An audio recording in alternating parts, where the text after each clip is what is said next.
आप देख रहे हैं डीए न्यूज प्लस का खास कार्यक्रम चर्चा है और बहुत सारे मुद्दों विषयों को लेकर मैं हाजिर हूं शकील साजिद। रायपुर के मंदिर हसौद इलाके में खनिज विभाग ने अवैध खनन और नियमों की अनदेखी करने वालों के खिलाफ एक बड़ी कार्रवाई को अंजाम दिया। आरंग विधानसभा क्षेत्र के अंतर्गत आने वाले नरदहा, धनसुली और खपरी जैसे गांव में विभाग की टीम ने अचानक छापेमारी की, जिससे खदान संचालकों में हड़कंप मच गया।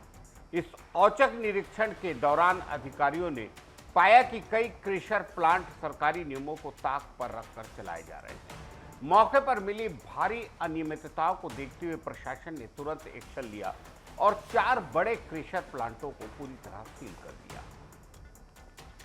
ये पूरी कार्रवाई सहायक खनिज अधिकारी उमेश भार्गव और खनिज निरीक्षक स्तुति निगम के नेतृत्व में की गई। जांच के दौरान ये बात सामने आई कि खदान संचालक तय मानकों से कहीं ज्यादा गहराई तक खुदाई कर रहे थे, जो कि गैर कानूनी है। इसके साथ ही कई संचालकों ने बिना जरूरी अनुमति के ही अपने काम का विस्तार कर लिया था और पर्यावरण की सुरक्षा के लिए बनाए गए नियमों का पालन भी नहीं किया जा रहा था। इन गंभीर कमियों के आधार पर श्रीचंद प्रीतवानी, शैलेंद्र चौरसिया, महेश प्रीतवानी और निमेश कुमार चेलक की जो खनन यूनिट पर ताला जड़ दिया गया है। विभाग ने सिर्फ प्लांट सील ही नहीं किए हैं, बल्कि अन्य संचालकों को भी नोटिस जारी कर कड़ा जवाब मांगा है। खनिज विभाग के अधिकारियों का कहना है कि उन्हें लंबे वक्त से स्थानीय स्तर पर अवैध माइनिंग की लगातार शिकायतें मिल रही हैं। विभाग ने स्पष्ट किया है कि खनिज संपदा की चोरी और नियमों का उल्लंघन किसी भी कीमत पर बर्दाश्त नहीं किया जाएगा। मुख्य उद्देश्य ये सुनिश्चित करना है कि सभी खदानें और प्लांट कानूनी दायरे में रहकर ही काम करें। ये भी संकेत दिए कि यह जांच अभी रुकी नहीं है। आने वाले दिनों में अन्य संदिग्ध स्थानों पर भी इसी तरह की अवैध खनन के खिलाफ कार्रवाई जारी रहेगी, ताकि अवैध कारोबार पर लगाम लगा जाए। वहीं दूसरी तरफ इलाके के रहने वाले ग्रामीणों ने सरकार के इस कड़े कदम का दिल खोलकर समर्थन किया।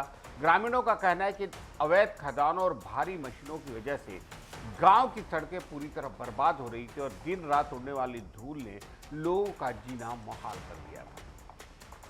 पर्यावरण को हो रहे नुकसान से भी लोग काफी चिंतित थे। फिलहाल जिला प्रशासन ने साफ कर दिया है, जिन प्लांटों को सील किया गया उन पर नियमानुसार कार्रवाई होगी और जांच रिपोर्ट आने के बाद आगे का फैसला लिया जाएगा। आंध्र प्रदेश की बड़ी गंभीर खबर है। आंध्र प्रदेश के 2024 विधानसभा चुनाव को लेकर बहुत हैरान करने वाली खबर सामने आई है।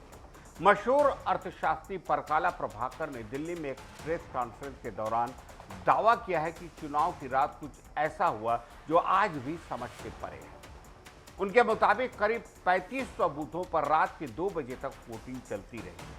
सबसे चौंकाने वाली बात यह है कि रात 11:45 से लेकर 2 बजे के बीच, यानी महज 2.25 घंटे में 17 लाख से ज्यादा वोट डाल दिए गए, जो करीब करीब नामुमकिन है। डेटा के हिसाब से देखें तो आधी रात के बाद हर 6 से 20 सेकंड में एक वोट गिर रहा था, जो कि नामुमकिन सा लगता है। परकाला प्रभाकर ने सवाल उठाया कि ईवीएम मशीन को दोबारा तैयार होने में कम से कम 14 सेकंड का वक्त लगता है, तो फिर सिर्फ 6 सेकंड में वोट कैसे डाला जा सकता है? क्या कोई भी वोटर इतनी जल्दी अंदर जाकर बटन दबाकर बाहर निकल सकता है?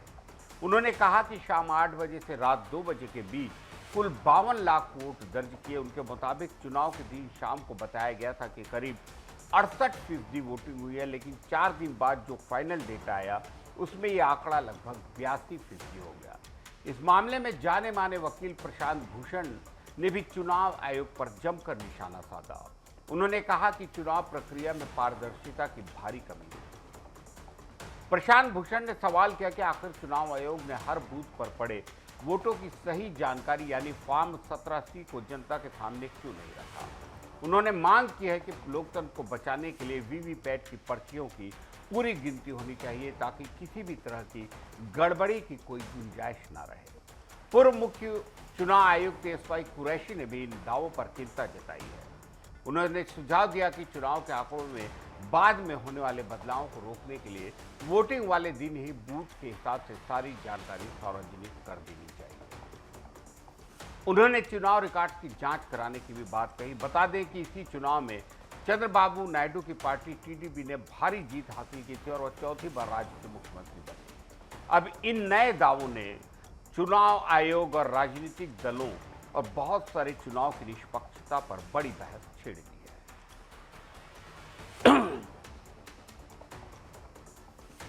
छत्तीसगढ़ के स्वास्थ्य विभाग और मंत्रालय के बड़े अधिकारियों के नाम पर ठगी का एक मामला सामने आया है।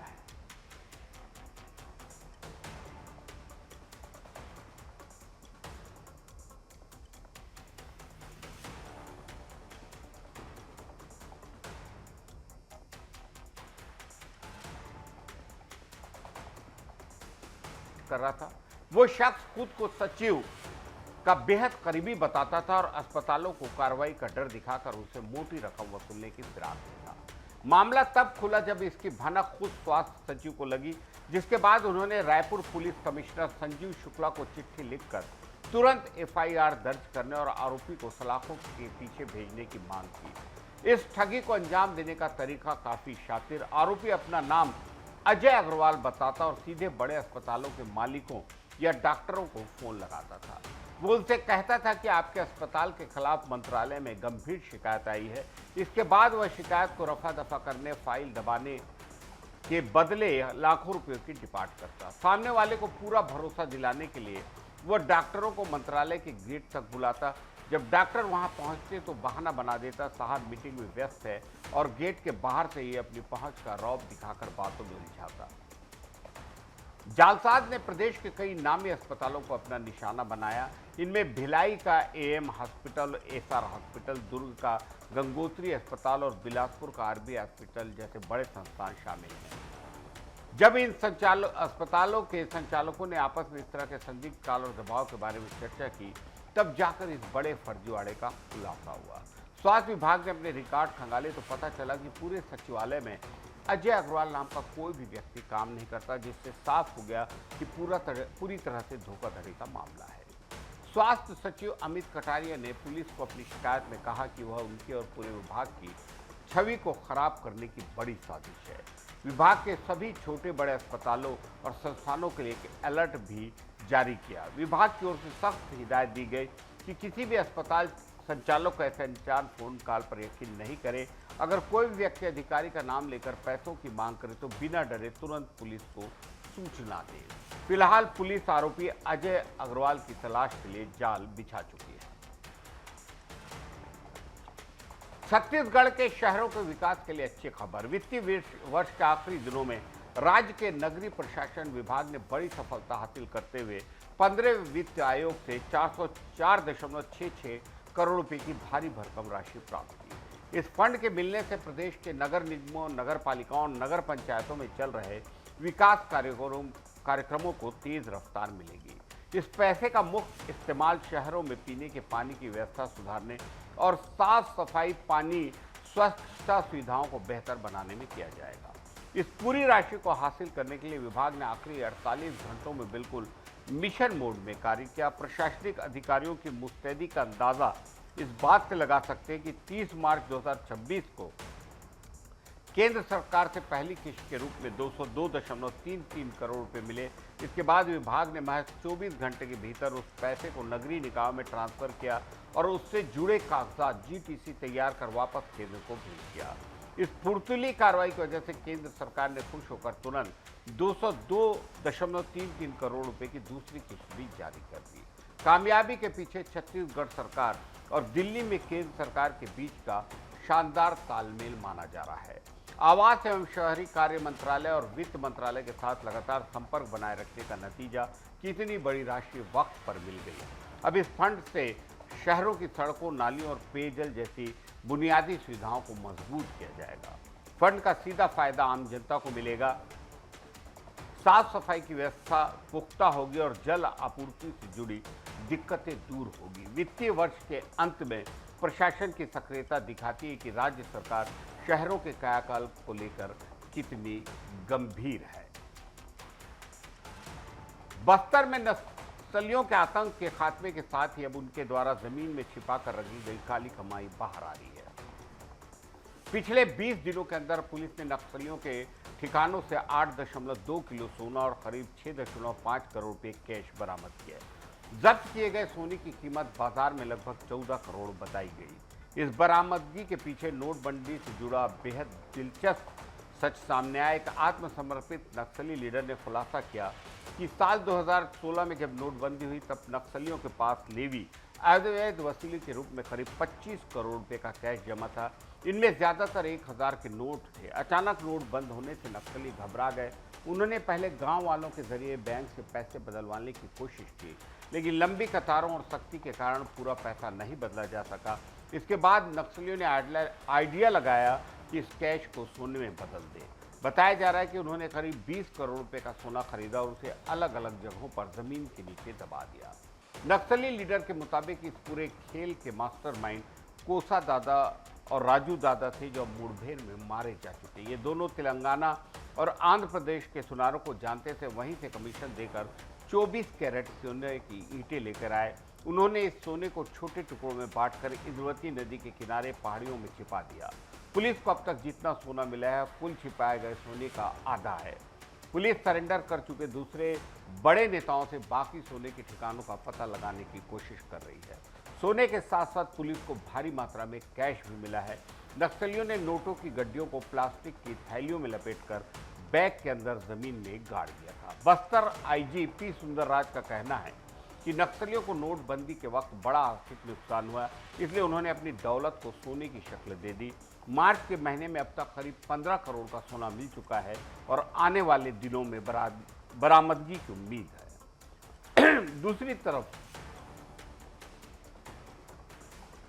पड़ोसी राज्य महाराष्ट्र के गढ़चिरौली में भी नक्सलियों पर दबाव बढ़ता जा रहा है।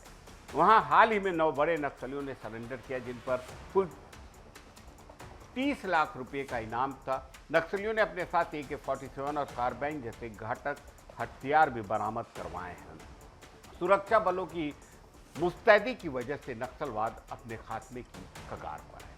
और आखिर में आज बॉलीवुड के सिंघम यानी अजय देवगन अपना 57वां जन्मदिन मना रहे हैं। इस खास मौके पर सुबह से ही सोशल मीडिया पर उनके फैंस और फिल्मी सितारों की बधाइयों का तांता लगा है।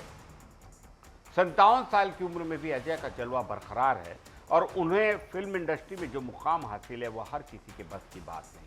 उन्होंने एक एक्शन हीरो के तौर पर फूल कांटे फिल्म से सफर की शुरुआत की। आज अपनी मेहनत और टैलेंट के दम पर बॉलीवुड के बड़े सुपरस्टार में गिने जाते हैं। अजय देवगन के लिए फिल्में दुनिया नई नहीं थी, क्योंकि उनके पिता वीरू देवगन खुद इंडस्ट्री के एक मशहूर स्टंट मास्टर थे। अजय का बचपन सेट और फिल्मी माहौल के बीच बीता। उनके मन में भी हीरो बनने की चाहत थी। उन्होंने अपने पिता से 2 कदम आगे निकलकर खुद को एक बेहतरीन अभिनेता के तौर पर साबित किया। 1991 में आई फिल्म फूल और कांटे से अपना सफर शुरू किया। पहली फिल्म में 2 बाइकों पर पैर रखकर दी गई उनकी एंट्री आज भी एक यादगार एक्शन स्टंट मानी जाती है। उस दौर में जब हीरो बनने के लिए गोरा रंग और चॉकलेटी चेहरे को जरूरी माना जाता था, अजय देवगन ने उन सारी बातों को गलत साबित किया। उन्होंने अपने साधारण लुक और गहरी आंखों की गहराई के दम पर लोगों का दिल जीता। अगर आपके पास दिमाग, हुनर है, प्रतिभा है तो लुक मायने नहीं रखता। फूल और कांटे के बाद उन्होंने पीछे मुड़कर नहीं देखा। अब तक 142 से ज्यादा फिल्मों में काम कर चुके हैं। उनकी सबसे बड़ी खूबी कि उन्होंने खुद को किसी एक सांचे में नहीं डाला। उन्होंने जहां जिगर और दिल वाले जैसी फिल्मों से एक्शन का जादू चलाया, सिंघम से एक्शन का जादू चलाया, वहीं गोलमाल सीरीज, इश्क और सन ऑफ सरदार जैसी फिल्मों से लोगों को खूब हंसाया। सीरियल और इमोशनल रोल में अपनी एक्टिंग का लोहा मिलवाया। अपहरण, गंगा जल, सिंघम, आज भी लोग उन्हें ज़बरदस्त याद करते हैं। उनके जन्मदिन पर पूरी फिल्म इंडस्ट्री उन्हें सलाम कर रही है और उनके सफल कैरियर की सराहना कर रही है। हम भी DN News Plus परिवार की ओर से अजय देवगन को जन्मदिन की शुभकामनाएं देते हैं। नमस्कार, शकील साजिद की ओर से।